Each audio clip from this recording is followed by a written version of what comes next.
All right, we're back. This is Casey Green. We're here at the ASU GSV Innovation Conference. I'm very pleased to bring in finally Richard Carranza. Richard, you're the superintendent of the the San Francisco Unified School District. Yes, sir. Thank you for joining us. I know we're running a little bit late. We're going to have to shorten our conversation because we've got other folks behind you. Tell us about, very quickly, just in terms of laying a framework, San Francisco Unified School District, size, population characteristics, demography of your students. Sure. 58,000 students. We're about 62% free and reduced lunch. We think that if everybody actually filled out the form, we'd be closer to 75%. Right. We are about 38% Asian, 28% Latino. Right. We're about 10% African American, and then a smattering of the rest. San Francisco is one of those interesting places in terms of the demography of California, in terms of the melting pot, if you will, of both recently arrived communities from various places and those that have been there for a long time. I'm quite struck by your number about the large proportion of Asian students. Correct. Some folks might assume that that's been a landed Asian community. I suspect a large part of that is also a recently arrived Asian community. We have a significant recent immigrant population, not only in the Asian community, but also in the Latino community as well. And we have we have about a 38%, almost 39% English language learner population as well. Yeah. So money for schools in California, like every place else, has been a yo-yo in terms of the economy. I moved to California during Prop 13, which played havoc, and it's had lasting consequences in terms of what that's done for the tax base for schools. And depending on the governor, and depending on the economy, sometimes it's never feast, but it's just sort of the degree of famine. Absolutely. Yeah. Absolutely. And layer on top of this, the whole issue of technology as a resource for instruction, also as a resource for school management and operations. Talk about some of the technology issues, if you will, initiatives in San Francisco under your leadership and supervision. So San Francisco is the Mesopotamia of technology and innovation in the world. Yeah. So we have some of the most creative companies in San Francisco. Unfortunately, the state funding that we get for technology, innovation, design thinking, et cetera, just doesn't compete with the needs. So what we've done is we've actually engaged the community in developing a Vision 2025, which sets the vision for what we want the graduates of San Francisco Unified to be able to know and do. To that end, we've been able then to engage the business and technology community in helping us to make that a reality. So we've had significant investment over the last 4 years that I've been superintendent from our technology, our business, our innovation community in helping us to reach our vision for Vision 2025. Richard, I need to do two things. One, my apologies, is because of the rush when we started.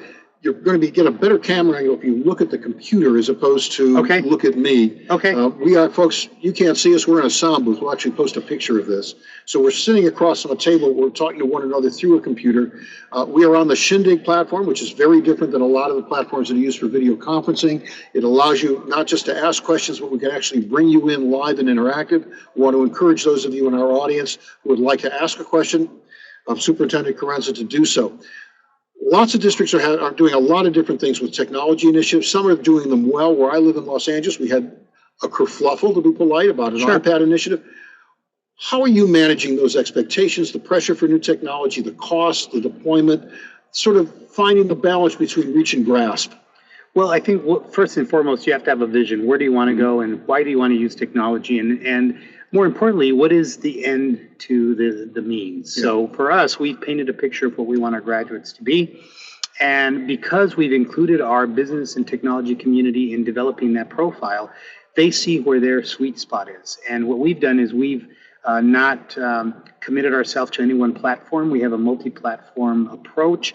We've also gone to the voters of San Francisco, and we have some additional revenue that we're using to build the infrastructure of our organization. But then most importantly, we cannot use technology as just a glorified whiteboard. Right. So what we've invested in is building capacity for our teachers to use the technology within a pedagogical framework to teach differently.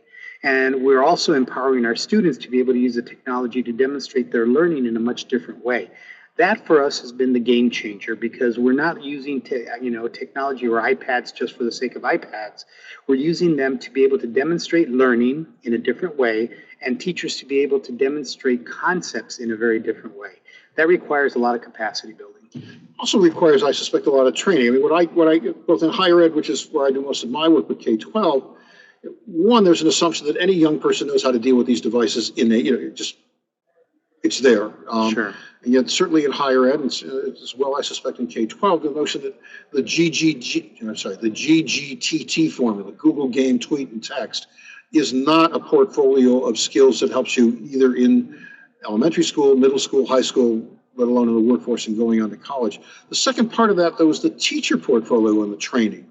Often I hear a lot of teachers complaining that they don't get it, they don't see the compelling value. Where's the evidence that this stuff makes a difference? What are you doing in San Francisco in terms of the faculty side, the teacher side of that? Well, part of what I said earlier is that we've really invested in the development of capacity for teachers to use technology in a very different way. So let me give you an example. So in one of our middle schools, I observed a lesson after this teacher had gone through her training, where a science teacher was trying to impart to the students the difference between velocity and speed. Right. So instead of saying, turn to chapter whatever, look at the questions, read the chapter, answer the odd questions at the end of the chapter, these students were grouped into groups. The students had developed a rubric around how they were going to grade each other on a project. The students then went out and used their iMovie program and developed and actually filmed a movie demonstrating the difference between velocity and speed. The students then came back, and this is the day that I got to observe, the students came back and actually showed their movies. The students used a software program where they were giving each other real-time feedback around, I got that concept, it wasn't clear, it was a little muddy, I couldn't understand this. And then the students then went through a rubric to give each other feedback and an opportunity to submit revisions. Now, think about how powerful that is. The teacher is a facilitator of learning. The technology is helping them convey the information about what students know, and students are taking responsibility for their own learning. Teacher accountability is a big issue. I know in Los Angeles, where I live, we've had a lot of very public, very impassioned conversation from all parties about different issues about teacher accountability. How are you dealing with the issue of accountability in San Francisco in terms of who is responsible for the outcome? Is that a shared family, community, individual student, and teacher? Does it fall on the classroom teacher?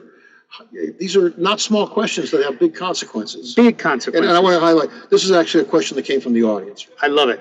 So in San Francisco, we believe that the accountability for student learning rests with the system, not with any one person in the system. So if we're building capacity for teachers to be able to instruct students, not the students they wish they had, but the students that they actually have in front of them, then we're actually building the capacity to be able to meet the needs of all of our students. Differentiate is the technical term. Now, that rests upon the system. So we don't believe in this heavy-handed approach where we talk about accountability first. We talk about capacity building first. Now, within that construct, then it's also important to understand that we don't believe in engaging our parent community. Engagement's a very low bar. We believe in empowering our parents. And the empowered parents not only knows what the standards are, they know what the curriculum is, they know what their fourth grade students should know by the time they leave fourth grade. They know how to ask questions of their teachers. So we've been spending an incredible amount of time empowering our parents to ask those questions of our staff. The second thing that I think is really important is that we have an equity lens. And everything that we do is through our equity lens. The notion that all students walk through the threshold of our schoolhouses equally capacitated to be able to engage in learning is absolutely a fallacy. So we want to meet students where they come to us. That's the essence of public education. And then we prioritize resources to help those teachers, those staff members, those principals, those school communities where they have the most historically challenging schools to build capacity to meet the needs of our students. So there's been a lot of public conversation about San Francisco in terms of just housing. The technology boom has brought in a lot of very young and very affluent people who work in the tech industry that used to be a little bit south of the city, which is now in the city, displacing folks who previously might have been able to find affordable housing. Some of those same groups are sharing school districts, those who have a lot and those who have less. How are you dealing with the equity issue in terms of people who've got a lot of toys at home and those who don't? Well, in the same schools, in the same classrooms. Great question. So again, it goes back to equity. So as we've done our parent, student, family, community surveys, we've been able to get a sense of who has that connectivity and who does not have that connectivity. What we found is that over 79% of our families already have connectivity. So we know that, then how do we provide the resources for those families to then be able to go in and provide that kind of support to their student community? The other thing that's been really important in San Francisco is that this issue of livability, this issue of being displaced because of economic circumstances is a huge issue for us. But because we've not unique to San Francisco, but just perhaps more exaggerated in San Francisco than other areas. I would agree. It's more amplified. But what we've been able to do is engage our tech community, because the tech community really does want to be part of the community. They just don't know how. So we've given them some on-ramps to understand how. Let me give an example. Zynga. Zynga, we have 2 gaming academies. So what Zynga has done is one of their gamers, actual gaming engineers, is actually a certified teacher. So Zynga has loaned that person to us and is actually doing the gaming academies in 2 of our high schools. Now students are benefiting because they're getting a woman of color who is a game designer, who is modeling for them that, yes, there's a role for you. But number 2, this is a real world industry person that's teaching them game design. We're benefiting because this is our business partner is actually helping to fund for us. And the tech industry, let's acknowledge, just had a long history of doing that. IBM used to put execs on loan. Apple used to do that.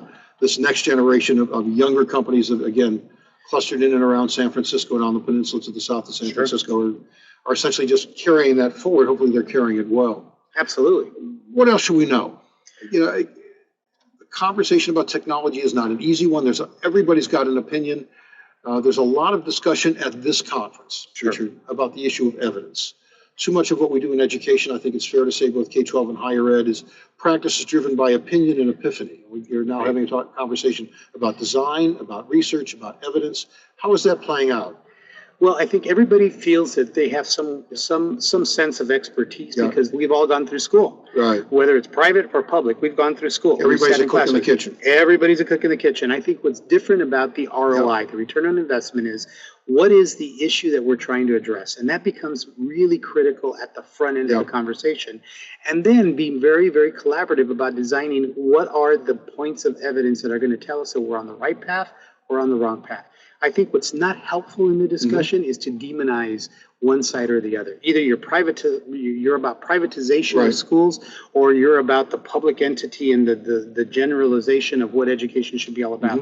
There's a happy median. And I think those of us that are traditionally trained educators need to be able to come to the table with our business and tech community and say, where do we find the areas of agreement where we can agree? Great. Richard, thanks very much for joining us today. Again, I've been talking with Richard Carranza, who's the superintendent of the San Francisco Unified School District. Next up, joining me in the booth will be Deborah Carranza, who is the founder and managing partner at GSV. We'll be off and we'll be back in about a minute. Richard, again, many thanks. My pleasure.